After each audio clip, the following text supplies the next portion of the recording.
নগাঁও জিলা ছাত্ৰ সন্থাৰ বিক্ষোভ সমদল অত্যাৱশ্যকীয় সামগ্ৰীৰ অভাৱনীয় দাম বৃদ্ধিৰ আৰু দাম হ্ৰাস কৰাৰ দাবীতে প্ৰতিবাদ অসমৰ মুখ্যমন্ত্ৰী হিমন্ত বিশ্ব শৰ্মাই নাকত তেল দি শুই আছে বুলি আখ্যা প্ৰতিবাদকাৰীৰ চৰকাৰ বিৰোধী বিভিন্ন শ্লোগানেৰে উত্তাল কৰি তোলে প্ৰতিবাদকাৰীয়ে ব্যুৰো ৰিপৰ্ট এছএন ইণ্ডিয়া 24 আজি সমগ্ৰ অসমত সদৌ অসম ছাত্ৰ সন্থাৰ আহ্বান মৰ্মে জিলা সদৰত অত্যাৱশ্যকীয় সামগ্ৰীৰ যি মূল্যবৃদ্ধি হৈছে মূল্যবৃদ্ধি হ্ৰাস কৰাৰ দাবী বিক্ষোভ কাৰ্যসূচী গ্ৰহণ কৰা হৈছে। আজি সদৌ নগাঁও জিলা ছাত্ৰ সন্থাই বিক্ষোভ কাৰ্যসূচী গ্ৰহণ কৰিছে আৰু অসমৰ জনগণে 102খন আসন দি পেলাই এই চৰকাৰক জনমত গ্ৰহণ দিলে, কিন্তু চৰকাৰখনৰ প্ৰথম দায়িত্ব কি আছিল যে সমাজৰ ৰাইজৰ কথা চিন্তা কৰা, কিন্তু সমাজৰ ৰাইজৰ কথা চিন্তা নকৰি আজি অত্যাৱশ্যকীয় খাদ্য সামগ্ৰীৰ যি মূল্যবৃদ্ধি হৈছে এই মূল্যবৃদ্ধিৰ ৰোধত কিন্তু এই চৰকাৰ সম্পূৰ্ণৰূপে ব্যৰ্থ হৈছে।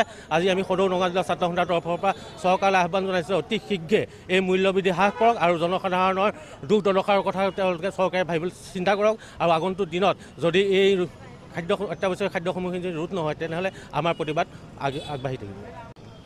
আজি সদৌ অসম ছাত্ৰ সন্থাৰ আহ্বানত সদৌ নগাঁও জিলা ছাত্ৰ সন্থাই অত্যাৱশ্যকীয় খাদ্য সামগ্ৰীৰ মূল্য বৃদ্ধিৰ বাবে প্ৰতিবাদত ইতিমধ্যে সমগ্ৰ ছাত্ৰ ছাত্ৰী আৰু ৰাইজ ওলাই আহিছে।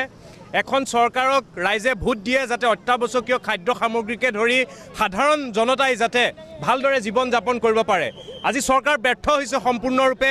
এই নেক্সাছটো কিয় প্ৰতি বছৰে পিঁয়াজ মিঠাতেল অত্যাৱশ্যকীয় খাদ্য সামগ্ৰীসমূহ বিভিন্ন সময়ত ৰোধ কিয় কৰিব নোৱাৰে চৰকাৰে?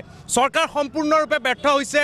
অসমত ডাবুল ইঞ্জিনৰ চৰকাৰ কোৱা চৰকাৰে বিভিন্ন সময়ত ডাবুল ইঞ্জিনৰ কথাত উন্নতিৰ কথা কয়, প্ৰগতিৰ কথা কয়, কিন্তু সাধাৰণ মানুহে অত্যাৱশ্যকীয় খাদ্য সামগ্ৰীৰ ক্ষেত্ৰত মূল্য কিয় ৰোধ কৰিব নোৱাৰে? চৰকাৰ সম্পূৰ্ণৰূপে ব্যৰ্থ হৈছে।